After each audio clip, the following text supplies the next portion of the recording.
right, now we ready. All right. Oh, I can do like DJ like talk shows and shit before it starts. Like a living color, yeah. They're killing that though now, man. You can't do that. Like it's the worst. Everybody wants their money, man. The copyright shit is just too strong at the moment. You know what I mean? Like it's a sad thing. You know what I'm saying? But niggas is broke. bro, it's so bad. I can't play my own music because my music is registered to some label somewhere. If I play my own song, it'll be like, yo, you're playing music that's registered somewhere and just cut me off. You know what I mean? It's mad. Wow. That is crazy. I haven't seen it happen on Instagram yet, though. It's coming, though. So many mixtape DJs, man. The ones that didn't become producers, they struggled, man. Like, yeah, it's not right, man. It's not right. Yeah, I know that Static Selector, he made a nice flip, man, and now he's sitting nicely with all the production he does. Yeah, man. Yeah, I knew Static Selector, man, back in the day and shit when he was coming up. Yo, he was killing it on the underground scene. But once he got that cosign from Premier, it was a wrap, yo. You know what I'm saying? It's crazy. But mad dudes like fucking like you don't hear any DJs really like. Whereas like we was growing up on like Ron G and all those cats. You know what I mean? We had who did we have? We had Ron G. We had DJ White Flash. We had. I mean, just for my age group. And now the motherfuckers, I don't know where they be at. You got a few of those like D Nice and all them is like doing well and shit. You know? Yeah, he is.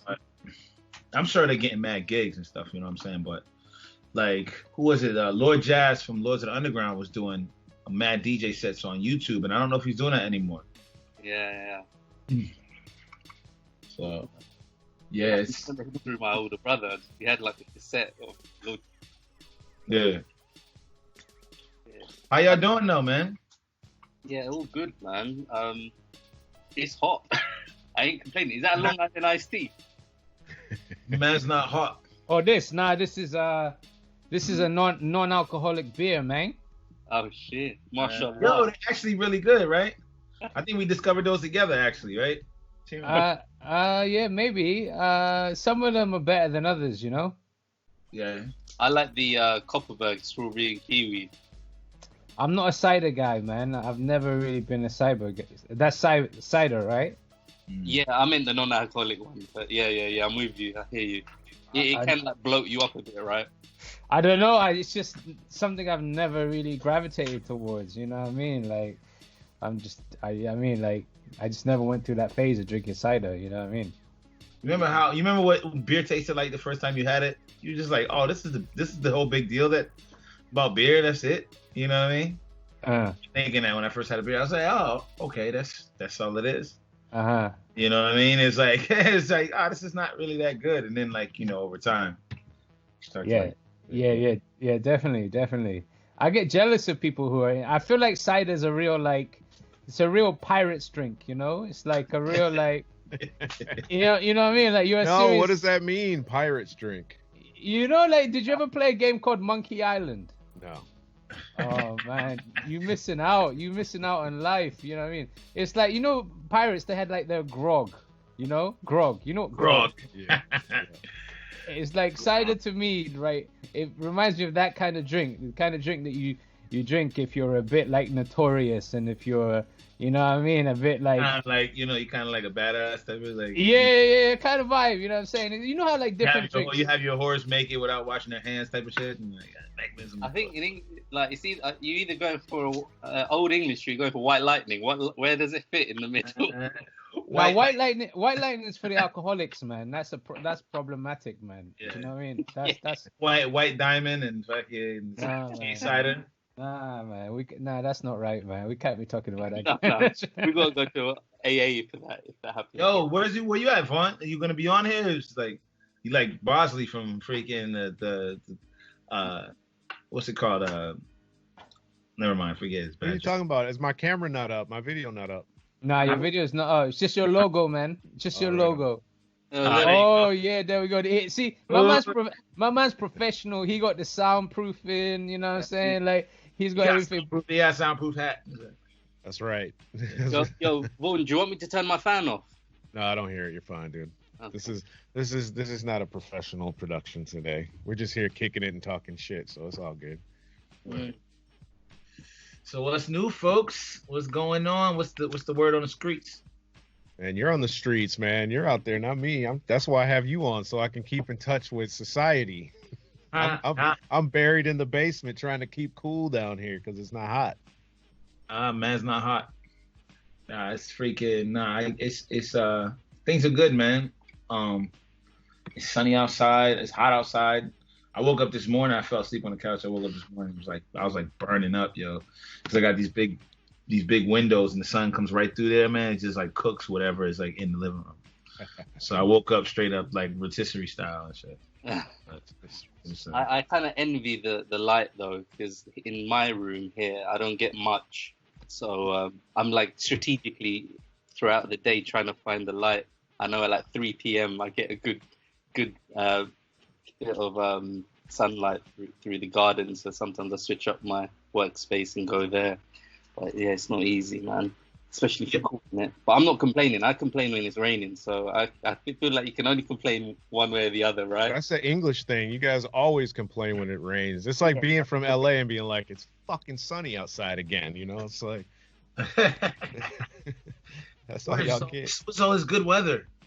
Yo, can we talk about my man, the one and only Joe Coco Diaz, who straight up did you see this? They tried to cancel him because he was on the Joe Rogan show, and Joe Rogan as well. He was on the Joe Rogan show this a few years ago, and he's talking about crazy stuff that used to happen in the Comedy Store. You familiar with Joey Diaz? Yeah. I'm trying to see. I went to him in LA when Comedy Central.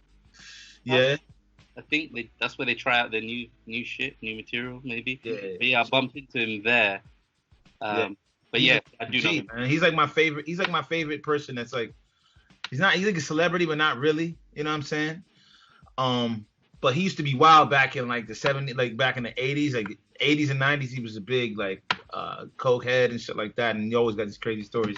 And he told this story about how this girl, I think it was like this girl wanted to get up and perform at the Comedy Store or one of these places, and she was like, she offered him head, and he said, yeah.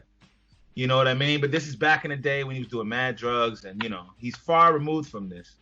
So then somebody came across it somebody came across that episode, and Joe Rogan was laughing about the story because, you know, Chima, you're familiar with Joey Diaz.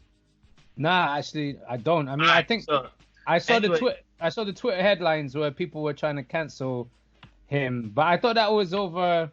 It was over something else. But anyway, continue. It was over some stories that he had in the past, more or less. People just looking. And he's been clean for years. He's one of these guys that's really real.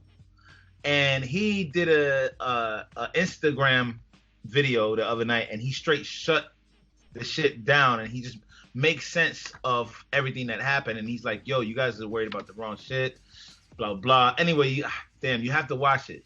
Watch this interview. He just goes in, he's sitting there, he's smoking a joint. I'm looking at it right now. And he just straight up like, yo, this is comedy. This is real. She's like, I'm not a fraud. Like, this is what really happened. You know, he's always been very transparent, which is why you love him, because he just tells you the most craziest shit that he did back in the day, and super entertaining. And he's like a straight up, just a Cuban dude that you see in like New York or New Jersey or one of them, them cats and shit that just real. I think the thing that is what we're seeing happen, as I'm reading the article.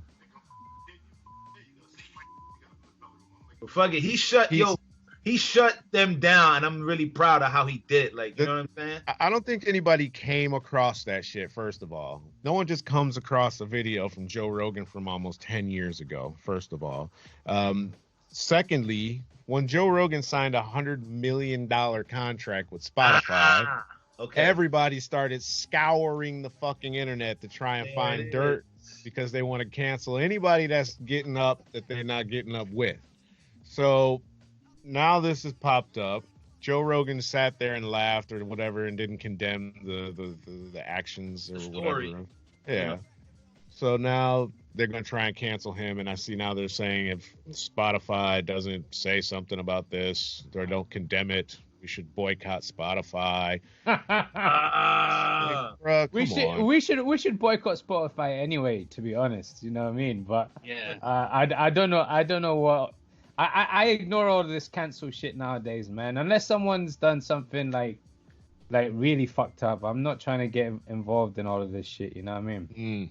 But the way he, sorry, go ahead. The way he handled it was just priceless, man. Like you watch it and he just put it all in perspective really well, and you know what I'm saying. And he just was like, "Fuck you, motherfucker!" Like, and that's what was so. He's like, "You're not gonna cancel me. I'm Joey fucking Diaz. Like, I always been real about my shit." And it was just, if you Chima go back and watch his interviews, man, he has the most incredible interviews, man, or most incredible podcasts.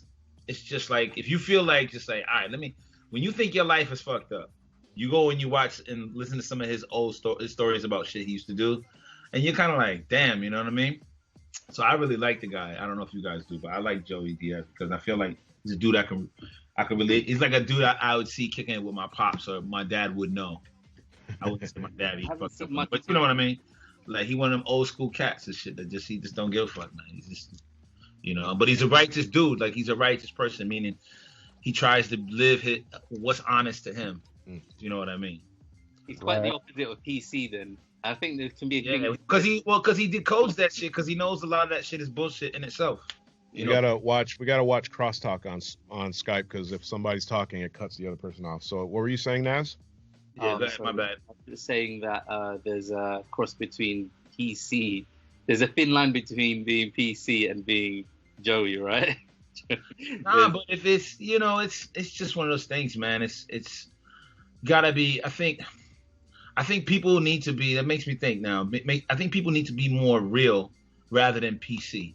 You know what I mean? That's you know what I mean? A thin line between it, and like where do we draw that line? And like you're saying, it can be a bit extra, and it's almost like when I'm sorry I'm using this as an example, but I was expecting if people are really going to keep up with this black box every week, where's it all gone now? It's kind of different, and it's like, or that's one example, but I think a better example would be like almost like having to be anti-racist. I'm getting so real so quick, but it's like almost having to be anti-racist, otherwise you're seen racist. So people are just speaking out for the sake of it, and I'm like, where are you genuine or not? And if you aren't genuine, is it still okay because you're talking about it? I almost opened up another discussion, but I was trying to use that as an analogy. So, well, here's the thing. I mean, I feel like it makes sense that goes in line with it because that's the only thing that's a bit hazy about this movement that's happening is how genuine is everybody. You know what I mean? Like how genuine is it?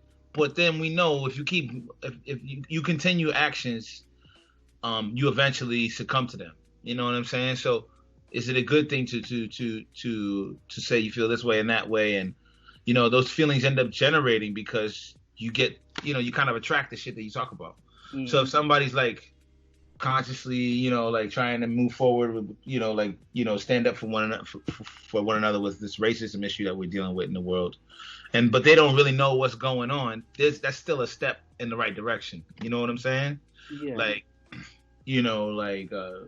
if we watch this whole the Black Lives Matter movement, it's like people are educating themselves on shit and then being, straightforward with it because, the world is polarized right now. Either you with it or you against it. This is where it's at. And it's a good thing, man, because, I mean, in order for things to change, it's how it's got to be. There's too many people that ride the fence and shit in the world, You're speaking it into existence, I guess. So it's only going to be a good thing. And, people have been quiet enough.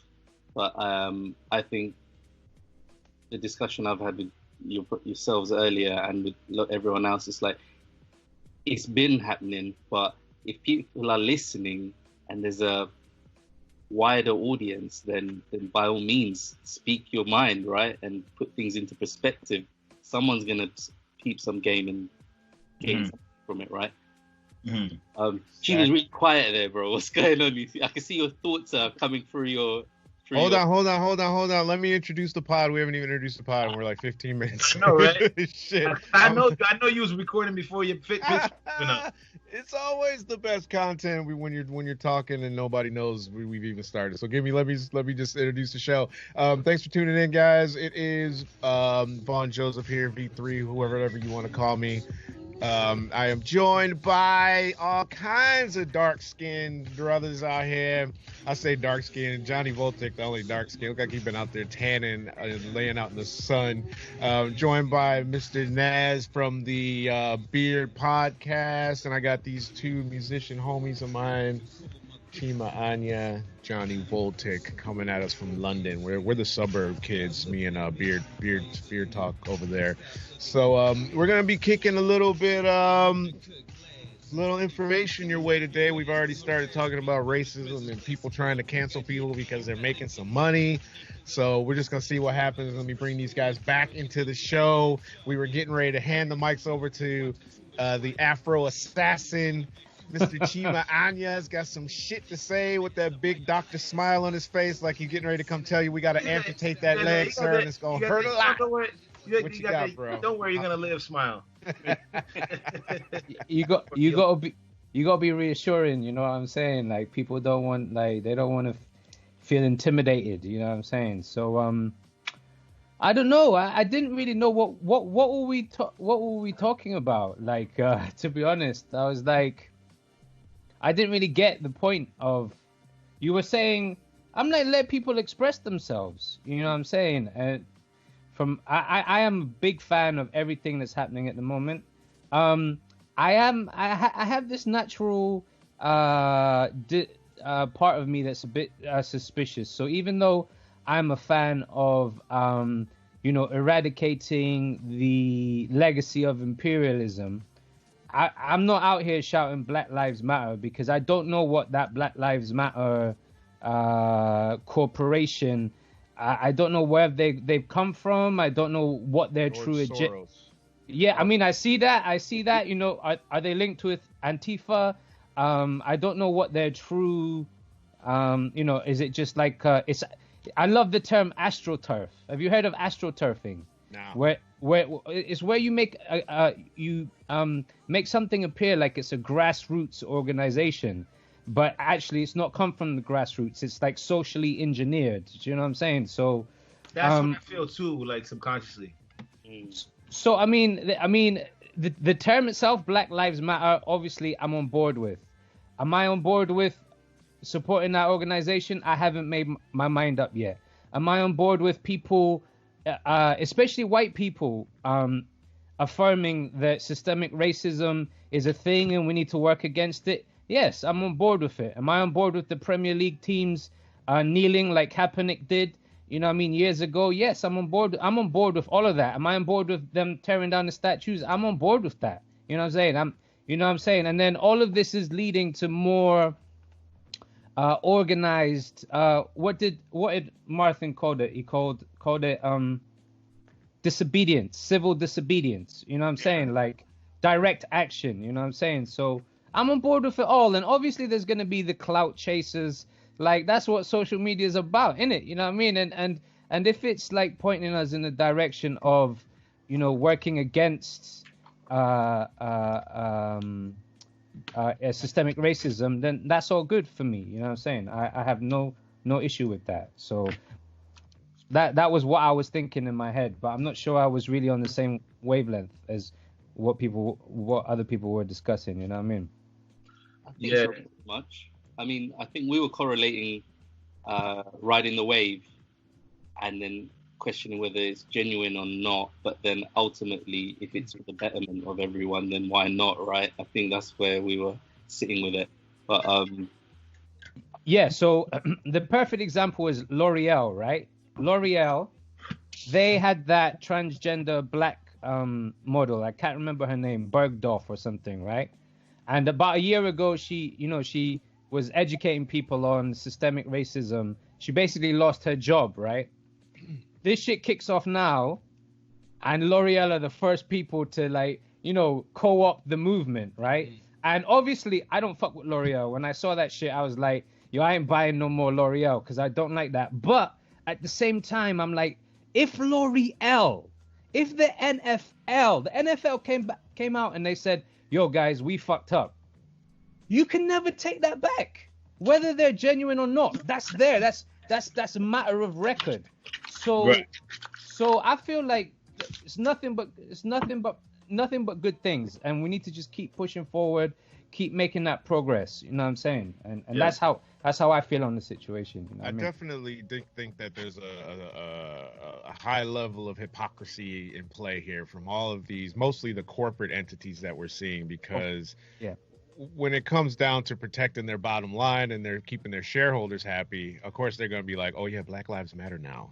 Like, you know, because the NFL knew that, you know, they're like, it's all the same owners as before. Let's not forget. Yeah, nothing changes. They know that they like, these niggas are going to fake protest. They still going to be sneak watching the game. They watching. They still buying the shit. They're not going to really affect us that much. So we'll just let them ride that little bullshit out, and then everything will be back to normal next season, just like it was. And the same thing happened.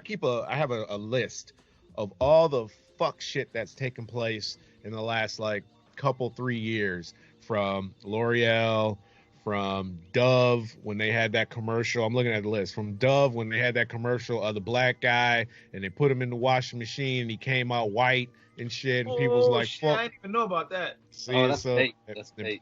And people was protesting that, Yeah, but the man. motherfuckers was back to buying Dove. I got Dunkin' Donuts where they got like this black face, but this was in Indonesia. They got a black face model. It's a black woman, but she's in black face with red lipstick, you know. So I got all these things where we see and we get outraged for a minute, and then they set another fire for us to focus on so that we forget about this bullshit and move on to the next one.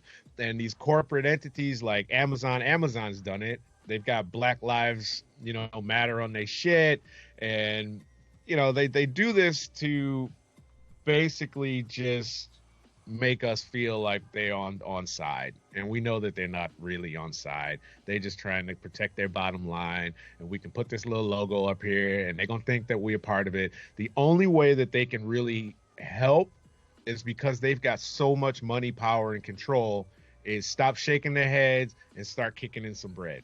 All right, so once they start helping by eliminating these situations that exist as to why we're pissed off, nothing's gonna change. I think the UK Black Lives Matter movement had like 33,000 people donate, and like they raised like over $1 million. And Mega Man from So Solid has been like trying to put it on the movement, be like, look, show what you're gonna do with it, like where's it going, what have you done so far, and like I don't know if there's been much response yet, so it's just like they in America, all the money that they raise basically goes to the Democratic Party. It goes to it's going to George Soros. He's the one that can see. The thing of it is, and I've heard this years ago, but I just left it. I was like, oh, cool, George is kind of getting behind this shit for some strange reason, and but whatever. But when he starts putting money into it, and it's a little bit because he works off shell companies, so he'll put money in company A, and then company A will put it in company B, and then company C will fund Black Lives Matter, and then that's their company, so to speak. And then every time we donate to Black Lives Matters, George Soros is like, yeah, and he's fucking counting that cash because it's going back to his ass through a fourth company that he owns. So, but they are, like you said, they're not really. What is Soros's political affiliation? He's definitely and usually in alignment with the Democratic Party. Okay, because the argument is, if we want things to change, they need to change politically, right? So, I mean, I don't want to be super cynical, because the way things change is through laws and edicts and things like that. So, unless you're going to start your whole own political party, you know what I'm saying, which I don't know how feasible that is, how else are they going to affect change, really? They're not. That's why I was saying they need to take some of that if they're gonna try to help, stem this issue, they need to put money into the infrastructure that's going to help make it better. And I'm hearing arguments like we need to set up our own corners of business, and we couldn't have done that because, you know, the banks have, you know, not afforded us the opportunity to get business loans, and this is where systemic racism comes into play. And America imported, you know, Italians imported, and they made Asians, you know, Chinese, Japanese Americans.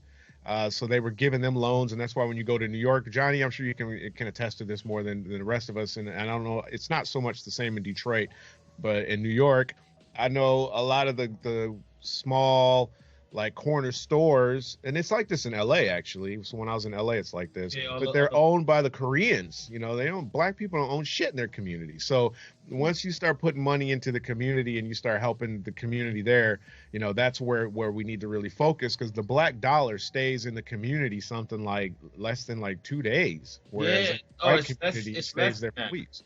It's like, it's less than that. It's crazy, man. I mean, there's so many. When I go, you know, I remember this. A lot of the shops, just rarely do you see black owned, like, just bodegas. Like, you'll see it'll be owned by some Lebanese homies, and then it'll be owned by some Yemen homies, then it'll be like Spanish homies, and then Jewish and all that stuff. But you don't really see it. You're right, man. And I think the only way to affect change that's really going to affect change is if people create their own, you know, own personal economies. I mean, you know what I'm saying? It's going to have to be. People have to buy, you know, black people we have to buy our neighborhoods. That ain't gonna happen. Like how Nipsey was trying to do. You know what I'm saying? We have to buy our neighborhoods. We need motherfuckers like Jay-Z, who's now a billionaire, to go ahead and buy Marcy. You know what I'm saying? So you think it's gonna be this is gonna be the status quo for the rest of time, Vaughn? What you're saying? The reason why I feel the way that I feel about what Voltic is saying is that as a race, especially in America, we're broken people. Okay. There it is. What? There it is, man. You disagree with that? I mean, we have been, just from slavery alone, our psyche has just been blasted. Okay, so the black American, especially the male, the women have come up more. There are more black women that go to university than there are anybody else in the United States. Anybody.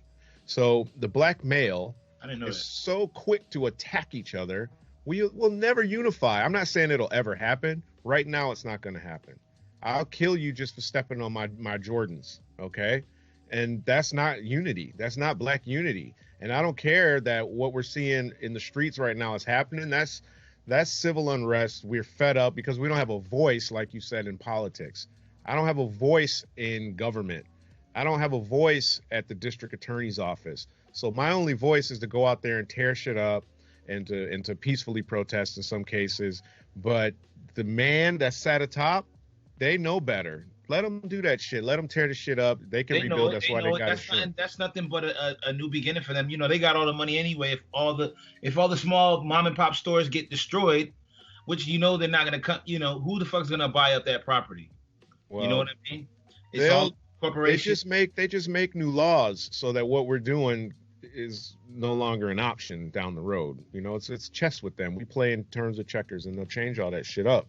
But I think once you start controlling more of your government and your environment, that's when you have a better chance of getting change. So when you start voting locally and you change who the local, you know, the mayor is and who runs the police force and all that shit, that's when you truly see change. Because, you know, like, I mean, and you can't even, it's not even like neighborhoods can have task forces and shit like that and Black Panthers and stuff, because that shit, we already seen that. We've seen what happened to that on multiple occasions. You know what I'm saying? Like COINTELPRO, you know, there's really, you know, it's funny, man. It's like I try to stay optimistic about life, but I know that there's truly a hunt for Black people. Like, it truly is. It's just so awful. You know what I mean? It just is, man. It just, there's no, and you know, when other people try to, when people get into arguments about who was oppressed more and shit like that, you know what I'm saying? Like, not to pissing contest, but you know, Black people are the most oppressed people on the planet, man. It's just the way it is, man. You know, and currently, you know, that's the case. I think when you think of something on like maybe on more of a grand scale, like the Jewish people were literally slaughtered by the Nazis, and they, for some reason, were able to not only come back together as a community, but they control a large portion of our entertainment industry and our banking industry and our if you go to LA, and I'm noticing it here too, because I went to buy some jewelry here, they control all the diamonds, man. They run shit. When you want stuff done, they're the ones that are in control of shit. So they manage to get their shit together. I mean, they know to keep their money in.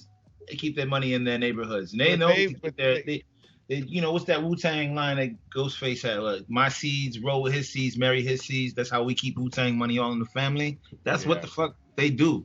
They control it at a much more. You know what I mean? They control it at a higher level. Like when I moved to my house in LA, I knew a guy that worked for me that sold real estate in the past, and he's like, oh shit, he's like, I know that area. He's like, how'd you get a house over there? Well, I was renting. I'm like, oh, I rent. He's like, oh, because when I was selling houses over there, if I brought a black family over into the area to show them a house, the people that ran the community, the Jewish people, would be like, we need to meet the family. And if it wasn't a Jewish family, they were not happy about you renting a house or selling a house to that person. So they keep their shit together over there, and we don't do that. So that's why I feel the way that I do, Chima, about what is taking place. You disagree with that?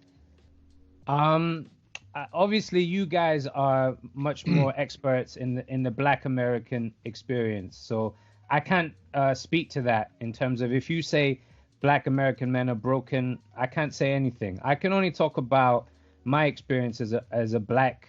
Well, I'm mixed race, but when you're mixed race, you're considered black, right? In the UK, and I can already see things now. The systemic racism.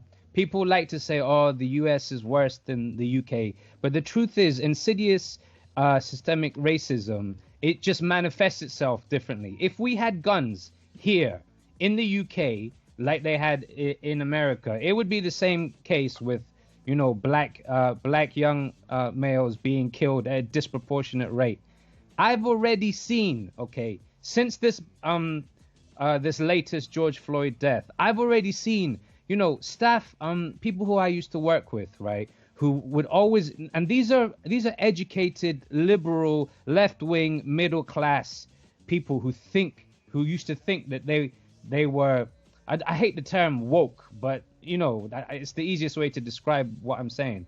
And, you know, for example, we used to have conversations about Rhodes, Rhodes the rapist, as Soweto Kinch likes to call him, you know what I'm saying? And they would be defending Rhodes. And they would be perpetuating elements of systemic racism. Like, you know, I would have to feel apologetic about just being myself. Do you know what I'm saying? Like, you know, oh, he's the angry black man. Oh, he's aggressive. This and that. And I'm seeing already with them how they're changing, because those conversations that people are having, that before, if I would have dared to bring up and say, look, this is like, indentured racism in you that's leading, you know, for example, in doctors, black and Pakistani doctors are the highest doctors that are complained about, highest doctors that are investigated by the GMC, and all of this stuff, you know what I'm saying? So I'm already seeing in this short period of time, you know, people really making big attempts to try and readdress this.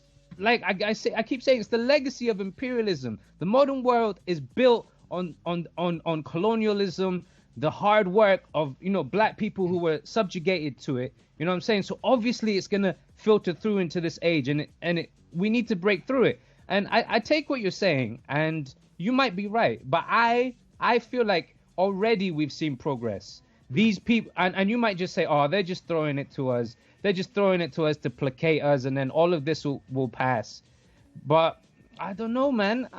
You might be right, but I don't know. I feel like it's different this time. I mean, but you got to figure. Look at the mentality that Vaughn and I have about this. That in itself, you know what I mean? It's how you're able to see like this progress and this change. I feel like, not to speak for both of us, but I feel like we've seen the up and down all the time. Like, you know what I'm saying?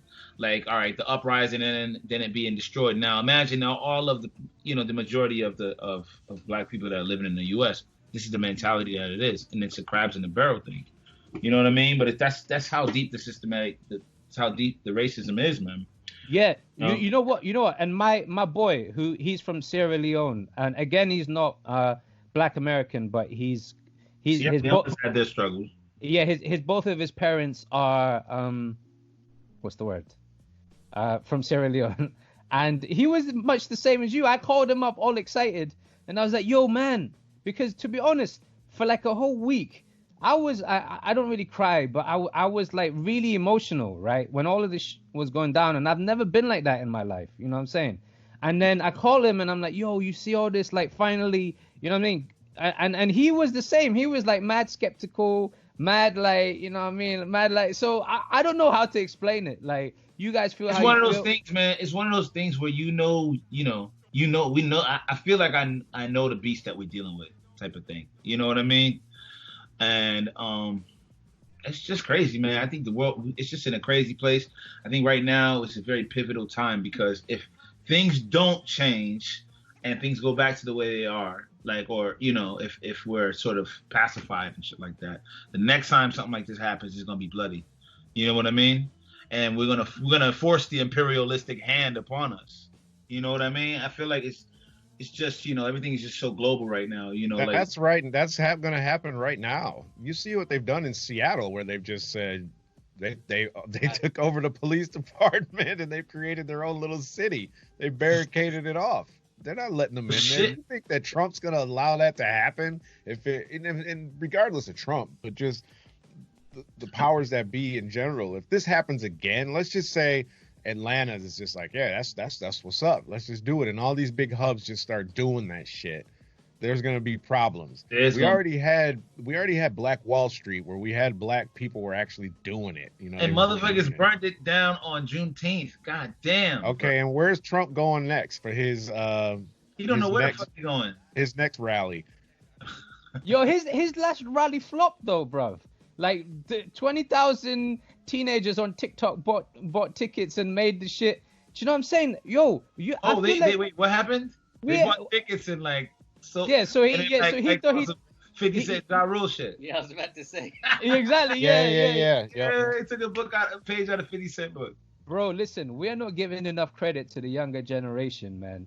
They are innovative, they are creative, they are better than us. You know what I'm saying? So my father did tell me that though. He said that to me. He said this generation is raw. He's like, we thought they were soft, you know. This is what I'm saying, like. And I think you're right. It has to be war. It has to be civil war, because nothing. Hold on, I got this great passage here that I really love, and I want to read it, because, like, you know, power never cedes without being pushed. You know what I'm saying? So here we go. Those who profess to favor freedom yet deprecate agitation are men who want crops without plowing up the ground. They want rain without thunder and lightning. They want the ocean without the awful roar of its many waters. Power concedes nothing without demand. It never did and it never will. Find out just what any people will quietly submit to, and you have found the exact measure of injustice and wrong which will be imposed upon them. And these will continue till they are resisted with either words or blow or with both. The limits of tyrants are prescribed by the endurance of those whom they oppress. You know what I'm saying? So, like, it has to be... It has to be war. It has to be war. That's why when they were saying, oh, peaceful, nah, fuck that shit. And that's the first time in my life I felt like that. As someone who's like, you know me, I'm like mad chill. I'm mad, like, you know, never been in a fight, really. You know what I'm saying? And now I'm like, you know what? Enough is enough. It has to be war. Shit, and you added it all up. It just seems to make sense. But guess what? Chima, go. Say it. Go. No. Listen, but guess what? It's going to be people who are more powerful than me, who are more active physically, more active. You know what I'm saying? Like I'm, you know what? And I said this to my boy as well. Like, to a certain extent, I'm a house Negro, right? I'm a middle class doctor, who plays the game. I had to play the game in order to get where I am. You know what I'm saying? Because if I was 100% me, despite being, I think I'm an excellent doctor, right? Despite that, I would have been thrown off the course, kicked into oblivion, right? And Vaughn, I don't know, maybe you're gonna say, yeah, the uprising will come, and like Baldwin said, they squashed the slave, they squashed the slave rebellion. But I don't know, man. What I was gonna say is I don't think that the rebellion's gonna come, and I'll tell you why I don't think the rebellion's gonna come. At least not with this generation. And back to us. Damn, hold on, I gotta get my charger. Hold on. No, that's all right. Keep talking. I'm so just thinking. Back to us taking our hats off to the current generation. One, I hope that they don't come and throw that in our face. The older generation, like, look what we did. You know, we went out here and we did X, Y, and Z, and you motherfuckers couldn't do shit. You know, firstly, now I can relate that to the gay struggle. Like, gay people had it really hard back in like the 80s and into the 90s. Those guys really were out there into that struggle. That's why their struggle now, or their cause, is so big. And I'm still kind of ticked off about them co-opting this Black Lives Matter issue, but that's different podcast. So, but my point being is that gay people now don't realize how easy they got it compared to what it used to be like, because they used to get their asses kicked before they even got their asses kicked. They couldn't even talk about being gay. Yo, there was a lot of hit talk about it that were anti-gay songs. Yo. Right. So that was culture.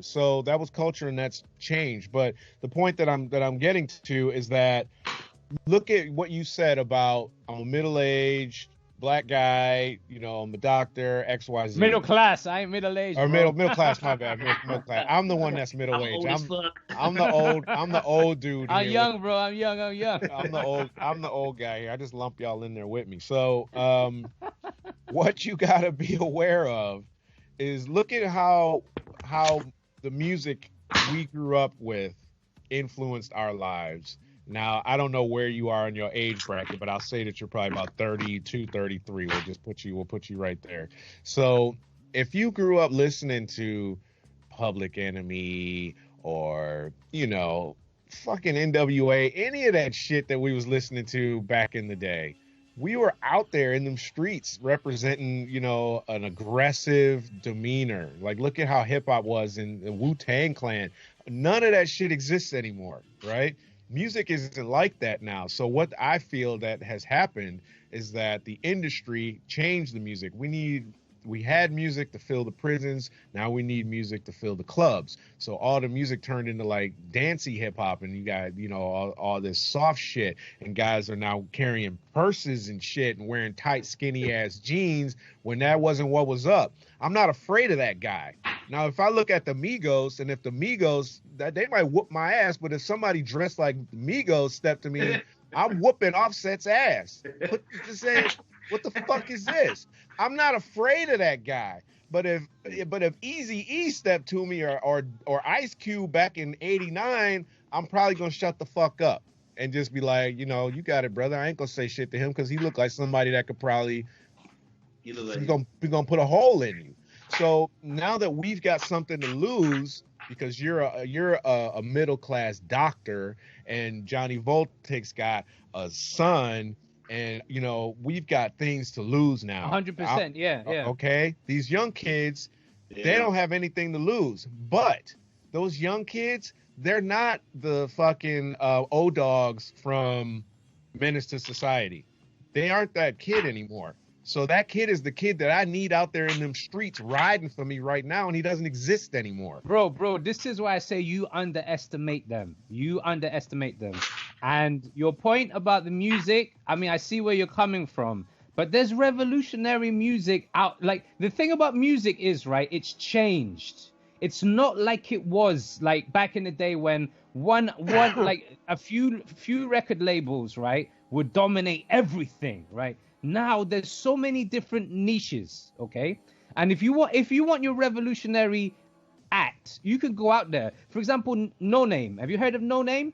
Yep. Yeah. Sick. She's a sick lyricist who's been talking about this kind of stuff. She set up like bookstores, you know what I'm saying? And like she's influencing a whole bunch of young minds to think in that way. The young minds that, like you accurately pointed out, I have too much to lose. Johnny has too much to lose. But these are the young minds who are now getting educated, right? And actually, they're skipping past a lot of the bullshit club hip-hop that had its day, that was manufactured, you know what I'm saying? And now you have this, because things are always changing, like the way the streaming industry changed. So I don't think that, like, just because there's a lot of trash music out there means that like a lot of these kids are trash. And there is a lot of great music out there that just doesn't reach the levels that it used to because of how because of how the industry has changed. So I agree. I mean, we have to remember too that, you know, the real revolutionaries are not making music. You know what I'm saying? And that's the other thing about it. 100%. Real revolutionaries are not making music. You know, I was watching an interview with I want to say it was Stickman, Dead Press. This is from like a while ago. Yeah. And they were like, you know, how does it feel like, you know, to be recognized as a revolutionary? He's like, I'm not a revolutionary. He's like, I'm a musician. This is what I rap about. He's like, but Che Guevara is really a revolutionary. You know what I'm saying? That dude gave his life. You know what I mean? Like, there you go. I think that, you know, and when you hear stories of like you hear stories about gangster rappers and shit, like NWA and all those cats back in the day. They wasn't really gang banging. Yeah, like, they were like actors. Protected by their hoods and shit like that. You know what I mean? But, you know, so it's really unpredictable, and maybe we don't have our ear to the street enough. You know what I'm saying? To see. But the thing about it though is, you know, if something like I'm trying to envision what that would even look like if revolution took place in the U.S. Civil War. Civil War, bruv. Civil War.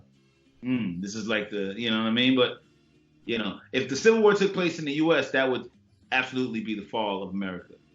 You know what I'm saying? What do you mean? What do you mean by the fall of America? What does that mean? What does the fall of America mean? The whole American society would completely change. You know what I'm saying? Like I feel like America would burn. Like maybe I don't know how to verbalize what I'm trying to say, but like from what it is and what is it's that right now, because you got, you know, you have to look at the leadership that we have. You know what I'm saying? That's happened, that we have right now. You got Trump in office. I wonder what the likelihood of him actually winning again is. Oh, fuck off, Johnny Voltaire. You think he's going to lose? Get the fuck out of here with that. Anyway, Nash. I didn't even say that. That was a landmine right there. Fuck off. But, you know, when he ran for office, I called it, though. You know what I mean? When I was out here, I was like, that motherfucker's going to win. I'm glad he won. I'm glad he won, because if he didn't win, white people's going to destroy everything. They're going to tear the shit up. I couldn't come home because you was one of them motherfuckers that didn't get the man in. And I hope he wins again so they can have their little 40 little years and they can shut the fuck up. Because if they put somebody else in there, those people are those rednecks that are out there at the Capitol with assault rifles because they can't go to work. You think those motherfuckers ain't gonna be out there in them streets with them guns when they get their president taken away and they get told to shut the fuck up? Yo, so how did they cope with Obama? All right, let me just say this, right? Where I'm from in Michigan, I grew up with a political family that's equivalent to the Kennedys. All right, my friend's grandfather was the governor. He was the governor of Michigan. I used to caddy for this guy when I was a little kid. Her uncle ran for president against Barack Obama. Okay. So Mitt Romney was the governor of Massachusetts, ran for president and lost, right? Yeah. So when Barack Obama got elected president, people that were on the other side, like the staunch Republican conservative guys, lost their shit, right? Oh, shit. So once he came out of office, and I have been told this, they said, and when I say they, I mean that far right side of society, said that we are getting them back for putting that black guy in the office, and that's why they voted in Trump. They came out in mass numbers. Yo, that's crazy that they actually verbalized that, because I remember thinking that, man. I was like, we're gonna pay for this shit. No, that was definitely said. But that's what I'm saying. Like, we understand the beast. You know what I'm saying? And when I say they say it, I don't mean like I heard a couple white dudes saying it. I'm talking about power people that I know, that my mom has told me the same shit. And she's in circles with big shot attorneys and people that are people. I thought the Republicans didn't even like Trump, though. Who are they going to support then?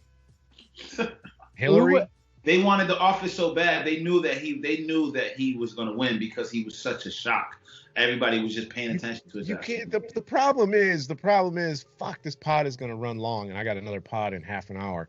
The thing is, you guys, that in my opinion, is that when when you put Barack Obama in office, and you know how American politics works, the current administration always blames the previous administration of course, for all the shit that's going same on here. right now. Right. Yeah, so we put the black guy in there, right? So now he can, universal health care and cash for clunkers, bring us your shitty car and we'll buy it and give you money to get a new car so everybody can have a decent car, or whatever all this other shit he did. He put all this stuff into motion. Bring in the clown, right? Bring in the clown. Trump can do whatever he wants, because whatever he messes up, he's going to blame on Trump, and the next administration is going to blame him, and he'll be gone back to being billionaire banker or hotel mogul, whatever. But when you have people that are in control of shit, because a lot of times when I'm watching these press conferences or even just like the briefs of them, Trump don't know what the fuck's going on, because they don't tell him shit, because he doesn't have any control over what's really going on. It's the George Soroses, it's the Rothschilds, the Rockefeller people that really control what's going on, because they have all the special interest groups. These are the guys that are putting the hundreds of millions and more into all these laws that they want to get passed. Of course, yeah. And you've got the Trumps that just have to sit there and take it up the ass because they can't control all that shit. They don't. There are people on Instagram right now, women showing their titties that make more money than the president. Do you really think that guy has that much power to where he's really able to do stuff? He's not doing shit. He's the CEO of the company of the United States of America. Just like any CEO of any company, he can be taken out, and it's the shareholders that really run that company. Because if you piss the shareholders off, they're getting you the fuck out of there. So they put him in there, and they're like, we want to do this, and we can get away with it because it's going to be so crazy that this shit's going to be passed. They're just going to blame Trump, and Trump's crazy, so you can expect this kind of lunacy from this guy. Whereas if it was Obama or Hillary, they'd be like, wow, that's weird, and they wouldn't fly. That's just my thoughts on it. So racism is tough. I mean, there was an issue that I found yesterday, day before, about this little boy was going into a restaurant in Baltimore with his mom, and he was turned away because they said the white manager said he was wearing athletic clothing, athletic shorts and a t-shirt, something. He had like a Jordan t-shirt and blue shorts on. They wouldn't let him come into the restaurant. He was like 6 or so years old. And in the restaurant was a little white boy dressed in almost the exact same shit. And the mom pointed it out, and they were like, he can't come in here. So they made him leave. So there's this whole shitstorm that's kicked off about this. And the restaurant was called Uzo or some shit like that in Baltimore. That restaurant done now, shit. So, I thought Baltimore was a black city. At least The Wire made me think that anyway. You know what I mean? Every city in America has a real shitty part of town. That's where the brothers stay. But there was the whole. I found that the black cities there's a big divide in the culture there, though. You know what I mean? What were you saying, Chima? But in The Wire, a big part of the story was the white guy who wanted to be mayor, and Baltimore had a black mayor. Right. Baltimore is a predominantly black area in the United States, but every city has its downtown area that's like special. Right. Yeah. You think of Detroit, perfect example. Detroit was black. Even the mayor was black. Detroit was a shithole. I went home 5-6 years ago, and I was like, there's white people ice skating in downtown Detroit now. What the fuck's going on down here? Because they got a white mayor and white money, and now there's like white people downtown at night. It's different, right? It's different now. So, but the point I was getting to is, this whole thing kicked off, and now everybody wants to boycott this restaurant. So I reached out to the Atlantis Restaurant Group, which owns this restaurant and a bunch of other ones. And I wanted to get clarity, because I saw on one website that these managers were put on indefinite leave, but on this company's website, they were saying that we cut ties with them. So I'm thinking that something's going on. So they responded actually to me directly, which is probably obviously a form response, because they've just been getting hammered by media with this shit. And it says, now's the time for change, and we believe that change begins at home and in introspection and self-reflection. We are committed to listening. We are committed to encouraging an open, honest dialogue about discrimination and racial inequality, blah, blah, blah. And then they go on to talk about this little boy who got kicked out and how it was a painful experience for him and his mother. And they claim that they reached out to her and they can't get a hold of her, which I think is bullshit, but I don't know for sure. So they fired both these people. Now they're doing their sensitivity training on how to behave and this, that, and the other. So will it change anything culturally within that company? Who knows? I don't know. I hope so. Right. We don't know. Sounds like it is already, to be fair. So they fired this guy. There were 2 managers apparently. So they fired them both. I mean, which is what they had to do. You can't keep them there. You can't keep them in there. So, we'll see what happens with what's going on in America. I hope it turns out for the better, obviously. Did this happen post-corona? Yeah. This happened the other day. Wow. This just happened. You think they'd be grateful just to have some business? You know what I'm saying? Like, wow. Shit just happened like last week. Like, wow. They was like, what you niggas doing in here? Get your ass. They're like, trying to take the business in. They're just like refusing based on their dumbass beliefs and their prejudging mindset. But yeah, so we're saying, this situation has, and this example has obviously trying to change, I was going to say the ethos, but I'll be a bit more layman with it. There's some, like, what am I trying to say here? So I'll use the restaurant as an example. So you've had this situation occur, it's gone viral, let's say, the managers have been sacked, so something's been done, we agreed. Is the business going to be affected still? Or do you want it to be? Like, do we want it to be? Like, do you feel like it's enough? Like, just firing the staff? Is that a good enough example? The other point I wanted to make was, do you just stop going there? Do you boycott things? Like, earlier we spoke about, the change comes politically, but then, to be in that zone, you really got to conform in one way or another, and you're still outnumbered in a way, and it's going to take a long, long time. And I'm not saying don't do it, carry on, but then socially, obviously, we've been about it, and we're being vocal as much as we can. Well, I say as much as we can, but we're being vocal. But then how do you disrupt the way things are? I mean, the economy, right, is one way about it. And I keep bringing up So Solid again, but Swiss from So Solid. I like my garage, but funny enough, I prefer hip hop. But he has brought out this Black Pound Day. Oh yeah, Black Pound Day, 27th, right? It's in 2 days. So essentially, don't spend anywhere else. And this is one way of disrupting the existing economy, right? And is this the way we go about it? I think it's good. Basically, he's got some sort of directory where all black-owned businesses are on there for you to spend your money on. I mean, I'm trying to save money, but I've definitely tried to support. I've got to justify my purchases. So I agree with that. They did it in the States. Sorry to cut you. They did it in the States. But it has to go deeper than that, and it has to go longer than a day. Okay? That's One day is not... That's like a mosquito biting you once, it's a bit of an irritation. But if I'm getting bit by mosquitoes all day, every day, then I'm starting to feel the pain. But it goes deeper to me than just spending money, because us being on social media alone is making those companies money. So you have to stop doing everything. And I don't know if people are really ready to take it to the level that they need to take it to, but a start is a start. They need to do something to to make them feel the pinch. But I guess we'll see. This again comes back to when we first opened up on the call, like how genuine people are, like how long will it go on for, and how far will people go?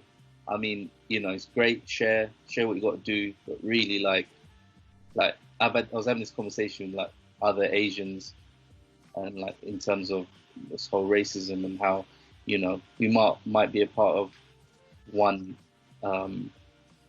Again, it's human race. There's only one race. We'll start with that. But if we're going to divide and we're going to talk about different so-called races, then, you've got to play your part. And I'm using my experience in this conversation as an example. What I'm trying to say is, to hit the root, you've got to go internally, right? So you got to go to your family members, try and change their mentality, or show them how, you know, you're breaking that tradition of your outlook on people.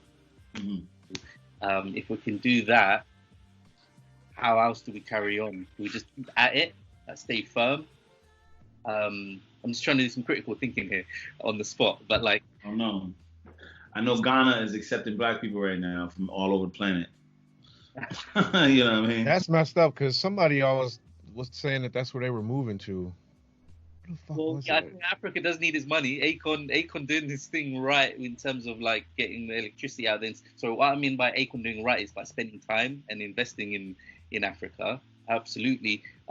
Everyone's, you know, our parents and parents or our generation has come here, struggled for us to live a little bit more comfortable. But then, you know, how comfortable is it going to get, though, for the next generation? I think it's going to get uncomfortable, like we said, before it gets comfortable. I do worry about my nieces and nephews. And not just, like, the mixed race ones, like, all of them, like, everyone, like, with this unprecedented times. But, you know, do we face it in silence, or do we just face it up front, raw? I think it's easier to say when you haven't been really, really oppressed to say, yeah, give it, bring it. Let's take it on. But then those that have really had the raw end of this struggle, you know, you can't be just saying that lightly. It's a real life or death situation. I think it'll change big time, more so for not this generation that's right underneath us, the people that are in their 20s, but, you know, probably closer to more like their kids. And I'll tell you why I feel that way, and then we'll have to get last comments and go because I got 15 minutes. I'm 47, right? And my mom raised me from a 1950s mentality, right? My mom was raised in that time. My mom experienced the race riots in fucking Detroit, and she was alive when the race riots in Watts were taking place, you know, in the 1960s. And she was around when all that shit was going on. My mom was alive when it was still illegal for a black person to marry a white person. That doesn't even make any fucking sense, okay? So we see this history in the books or in the internet or whatever, and we think of it as so far detached and removed from our reality now, when that shit was happening 10 years before I was born. That's not that long ago for me, okay? And, you know, she was alive when Martin Luther King was out there in the streets putting in work, and black people were getting hosed down by firemen, and police were sicking dogs on people. So this was her mentality, right, as raising me. Like, this is what you got to be prepared for. You got to be out there and be ready. And that's the same thing that you saw in the music, and that's why you saw Chuck D coming up saying the shit that he was saying, because he was coming from the same upbringing, Tupac, all that shit, right? So now we were the recipients of that information, of that mentality, of that knowledge, experience, whatever. And we have put that into our kids to an extent, but at a little softer, because we didn't really experience it as hard as my mom or maybe her siblings did growing up in that time.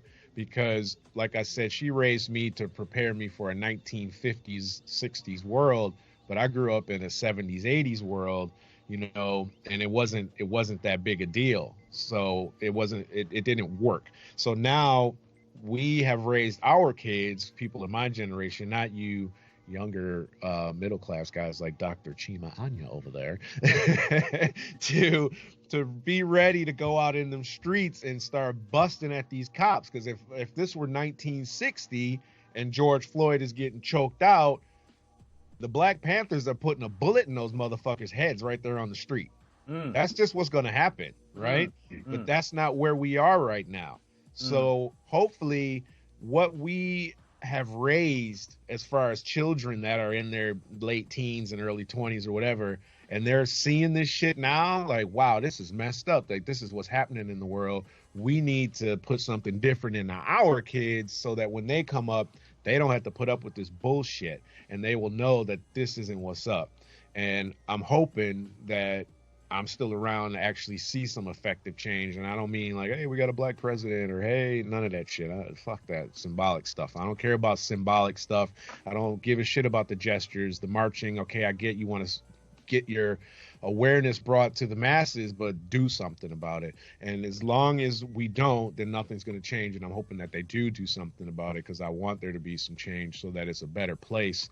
And yeah, I mean, even beyond that, we got like people like private citizens like Elon Musk that are taking people to space, dude. He's got so much money. I'm building a fucking rocket and we going in outer space. Outer space! Blasting people off during the middle of the, now, but, you know, think about it. They're blasting rockets into the sky in the middle of the Black Lives Matter movement. You know what I'm saying? And then that makes you question the whole Black Lives Matter, like Chima, you were asking, like, what is that association all about? Where do they come from? Who backs them? How did it all, come to play? You know what I'm saying? I don't know. It's a crazy time, man. I hope that, something good comes out. Something good. That sounds so sterile, doesn't it? But I hope that, this affects some real change, man. Dick Gregory, one of the last things that he said, he was like, this is going to be the last president of the United States of America. He said that to Trump. He said, this is the last president. He said, you watch. I wouldn't be surprised if Trump did third term. It's going to be like, AI. I ain't going nowhere. You watch it. AI is next, bro. AI. Don't even get me started. Can I get you guys back next week then to talk some real shit? Because I got some shit for you on the AI side of the game. Anyway, last words. Go promote your stuff. Johnny, I know you're doing a show. Chima, I know you're like cutting people open, doing surgery or whatever you do. And Naz, you got a podcast. So tell everybody where they can find you and tell you what you're all about. And go, Naz. What up? Beard Talk podcast. Holler at me. When I'm not here, I'm over there. And just talking everything with self-development and current affairs, man. So hit me up, search it up. And otherwise, if you see me, keep 2 meter distances. I don't listen to Boris. I've got my own rules. But, Bluetooth is fun. That's it. Yo, this is Johnny Voltic. So grateful to be on this show, yo. Vaughn, I love this. This is I don't know why I didn't do podcasts way back in the day when we first started and stuff, but I love this. I'm very grateful to be here with you guys. If y'all want to follow me, it's at VolticGram, VoltikGram. Follow me on Instagram because I'm about to do a series of hidden shows throughout UK, and you'll find out on the day. You'll find the day of it online, but you'll find out the location if you contact me on that day. All right? Bless. Yeah. And I'm Chima Anya, at Dr. Chima Anya on Instagram. I make hip-hop music and just, general talking about stuff. And I just wanted to say, I hope that we can have this conversation maybe 2 years from now, and we can really be like, yo, man, these Generation Z motherfuckers, they got it done, man. You know what I'm saying? Like, and obviously we're going to play our part as well within our local communities, doing what we can, do you know what I mean, to further the cause, you know what I'm saying? Absolutely. I like that microphone you're using, man. It sounds nice and rich. What kind of mic My mic is nice, bro. Is that a Shure SM7B or whatever it is? Nah, I was gonna get one of those, but I didn't want to get a dynamic mic.